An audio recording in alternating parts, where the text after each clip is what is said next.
Selamat pagi anak-anak. Hari Bu. Periksa di sekelilingnya ada sampah atau enggak? Kalau ada tolong dibersihkan. Tidak ada Bu. Tidak ada. Di atas meja selain buku pembelajaran PKN tolong disimpan biar kalian fokus ya. Mejanya dirapiin juga. Ya Bu. Itu taplaknya di mana sih? Miring-miring kayak gitu. Ya. Nah, sebelum memulai kegiatan pembelajaran kita akan berdoa dulu. Salah satu maju ke depan pimpin doa. Saya Bu. Ya, Mbak Novi. Baiklah teman-teman, sebelum belajar ada baiknya kita berdoa. Berdoa mulai. Berdoa selesai. Terima kasih Mbak Novi. Iya Bu. Ibu akan presentasi terlebih dahulu ya. Hari ini yang tidak hadir siapa? Saka Bu. Saka. Kenapa Mbak Saka? Sakit Bu. Udah berapa hari sakitnya?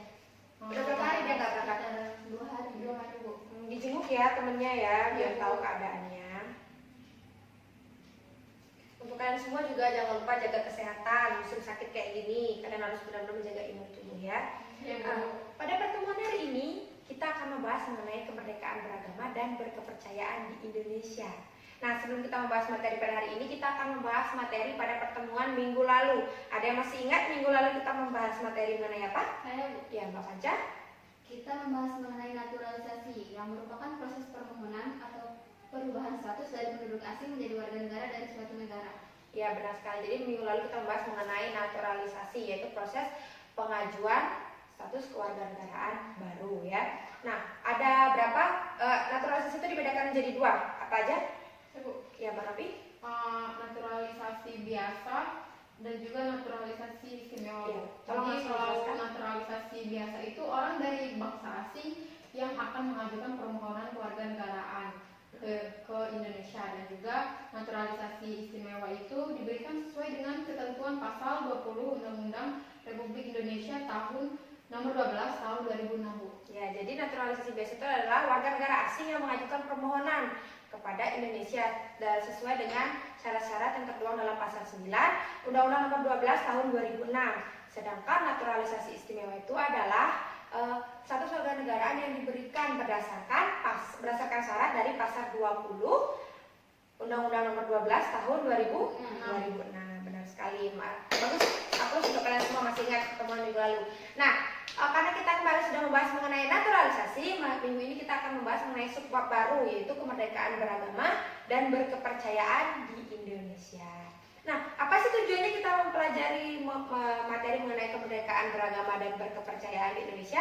Supaya kalian tahu bahwa negara Indonesia itu menjamin kemerdekaan warga negaranya untuk memeluk agama dan kepercayaan yang diyakininya gitu ya. Jadi tidak ada negara itu tidak memaksa setiap warga negara untuk memeluk suatu agama tertentu. Dan supaya kalian juga bisa menjaga toleransi di lingkungan kalian antar umat berbeda agama.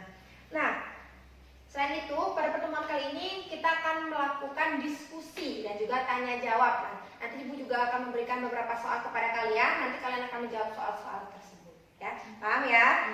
Nah, kita langsung ke materi hari ini. Kita akan membahas mengenai kemerdekaan beragama dan kepercayaan di Indonesia.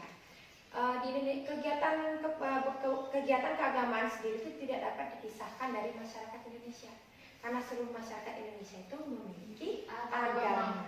Nah, ada yang tahu di Indonesia ada berapa agama yang diakui? Ada 6 Bu. Ya, benar sekali, ada 6. Coba Mbak Novi sebutkan apa aja? Agama Islam, Kristen, Katolik, Hindu, Buddha, dan juga Konghucu Bu. Ya, benar, ada 6. Yang pertama itu Islam, Hindu, Buddha, Katolik, Kristen, dan Konghucu. Nah, agama Konghucu sendiri baru diakui pada masa pemerintahan Presiden Gus Dur. Ya, benar sekali. Jadi sebelum masa pemerintahan Presiden Gus Dur, agama Konghucu itu tidak diakui di Indonesia. Nah, setelah masa pemerintahan Presiden Gus Dur dengan itu menyatakan bahwa agama Konghucu itu diakui di Indonesia. Sebagai buktinya adalah Hari Raya Imlek itu ditetapkan sebagai Hari libur nasional. Nah, kalau hari libur nasional kalian tahu ya. Nah, semangat liburnya tinggi nih, semangat cinta-cinta liburnya. Nah, selain itu kemerdekaan beragama dan apa sih? Ibu pengen tanya sama kalian, apa sih makna kemerdekaan beragama dan kepercayaan di Indonesia? Saya Bu. Ya, Mbak Panca. Kemerdekaan beragama dan berkepercayaan mengandung makna bahwa setiap manusia bebas memilih, melaksanakan ajaran agama menurut keyakinan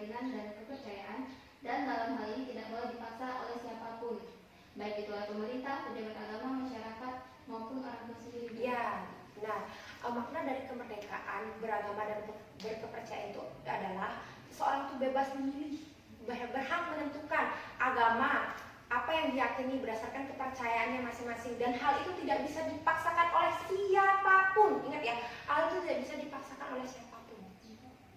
Baik itu orang tua, pemerintah, petinggi agama, guru pun tidak bisa, ibu pun tidak bisa. Misal ibu agamanya Hindu dan ibu memaksakan kalian semua untuk agama Hindu, itu nggak bisa.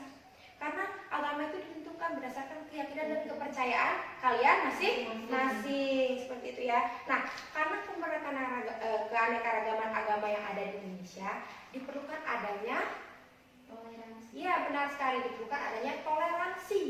Kenapa sih diperlukan adanya toleransi? Supaya dalam kehidupan beragama itu Bisa rukun. Iya, benar sekali, bisa saling menghormati dan damai gitu. Kalau kita saling toleransi, nggak akan ada yang namanya pertengkaran, perdebatan, permusuhan antar umat beragama, umat berbeda agama, antara umat beragama dan pemerintah. Nah, begitu. Tadi yang gue sebutkan itu apa? Itu tri kerukunan umat beragama. Iya, trikukunan umat beragama. Tadi apa aja? Ayo. Terdiri atas kerukunan umat seagama, umat antar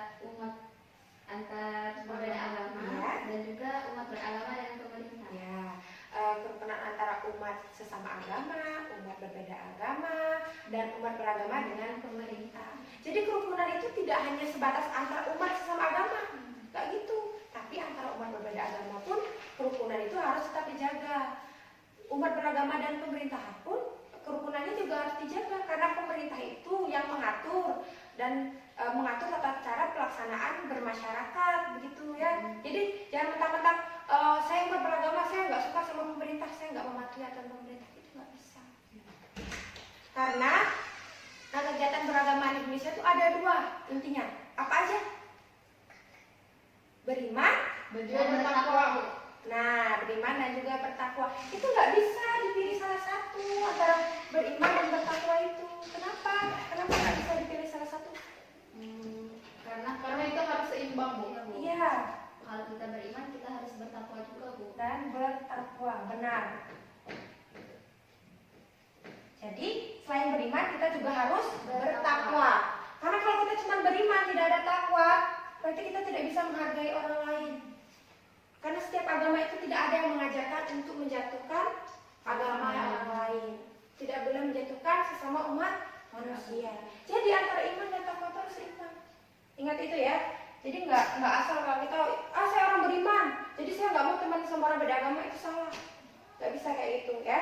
Nah, sekarang itu akan mengajak kalian untuk menganalisis ya, untuk mencari dan menganalisis dalam undang-undang Dasar tahun 1945 atau dalam konstitusi kita. Tertuang dalam pasal berapa aja sih mengenai kemerdekaan dan kebebasan beragama dan berkepercayaan di Indonesia?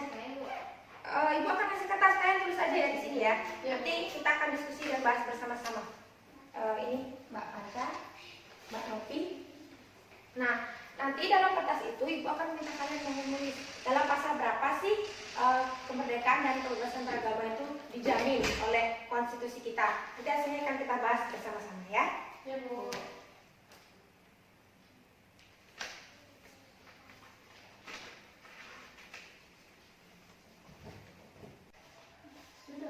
Oh ya, ada yang ingat nggak tanda bintang dalam undang-undang?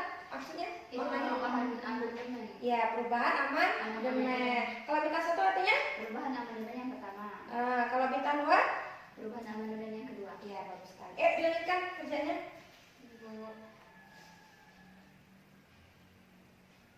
Ini udah benar belum ini amandemen yang keempat? Pintar. Ibu rasa waktunya sudah cukup ya. Kita akan bahas penugasannya. Kita akan bahas bersama-sama mengenai hasil analisis kalian. Yang pertama, siapa yang mau membacakan terlebih dahulu?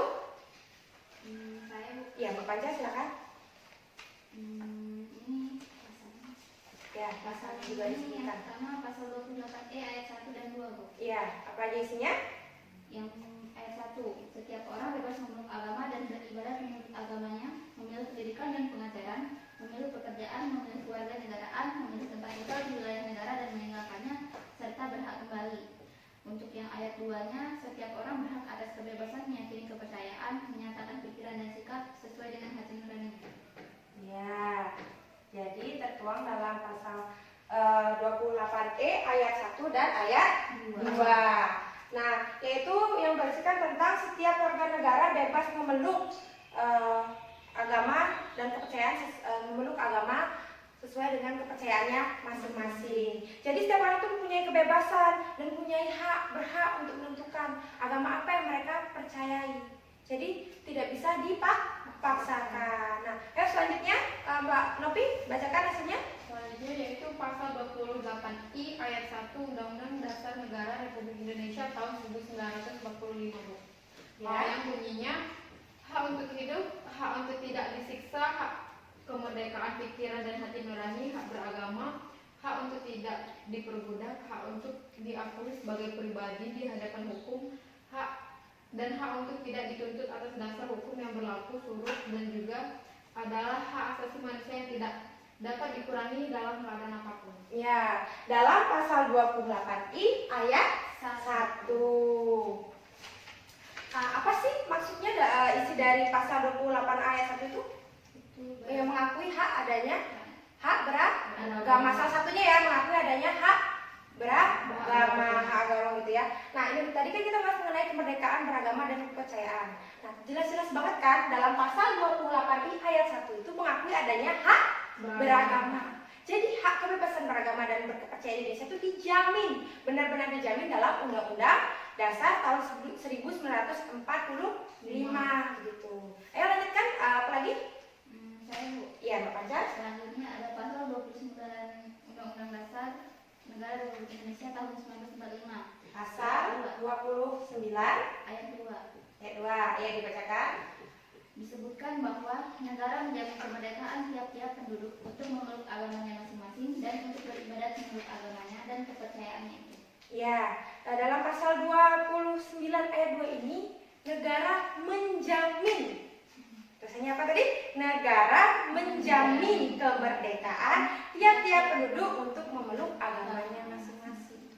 Jadi selain memberikan hak, negara itu juga menjamin hak-hak tersebut supaya bisa terlaksana. Karena tidak bisa jika hanya ada hak saja, perlu adanya jaminan. Karena kalau kita cuma ngasih hak tapi kita tidak menjamin hak itu dapat terlaksana kan tidak bisa kan, jadi harus adanya jaminan. Jelas kan? Selain diakui adanya hak kebebasan beragama, hak beragama juga dijamin dalam konstitusi kita. Baiklah, ada yang mau ditanyakan materi yang belum jelas? Saya Bu. Ya Mbak Nopi? Saya ingin bertanya Bu, setiap orang kan memiliki kemerdekaan untuk beragama. Nah, tapi apakah boleh kalau kita ini tidak beragama Bu? Nah, bagus sekali pertanyaannya. Ada yang mau mencoba menjawab terlebih dahulu? Ya Mbak Panca? Kalau menurut saya tidak boleh Bu. Kan kita ini tinggal di Indonesia, sedangkan Indonesia itu merupakan negara yang beragama.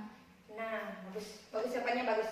Ya, tadi kan kita tanya setiap warga negara itu mempunyai kemerdekaan untuk menganut agama dan kepercayaan masing-masing. Berarti bisa nggak sih kita tidak memiliki agama gitu ya? Nah, jawaban Bapak tadi tepat, tidak bisa. Karena kemerdekaan dan kebebasan beragama itu tidak dimaknai untuk tidak memiliki agama, tapi dimaknai sebagai kebebasan untuk menentukan kepercayaan agama apa sih yang kita yakini dan agama apa yang kita percaya, gitu ya. Jadi tidak mentang-mentang kita mempunyai kemerdekaan untuk beragama dan berkeyakinan, kita bebas untuk tidak beragama, itu tidak. Kita hanya diberikan kebebasan untuk kebebasan untuk meyakini agama apa yang kita percaya, gitu ya. Nah, ada yang masih ingin ditanyakan lagi? Tidak Bu. Tidak ada. Baiklah, Ibu akan memberikan beberapa soal. Nah, dalam soal ini Ibu ingin tahu seberapa jauh sih pemahaman kalian mengenai materi hari ini, ya. Jadi diisi. Ibu akan memberikan waktu 2 menit. Ya, silakan isi.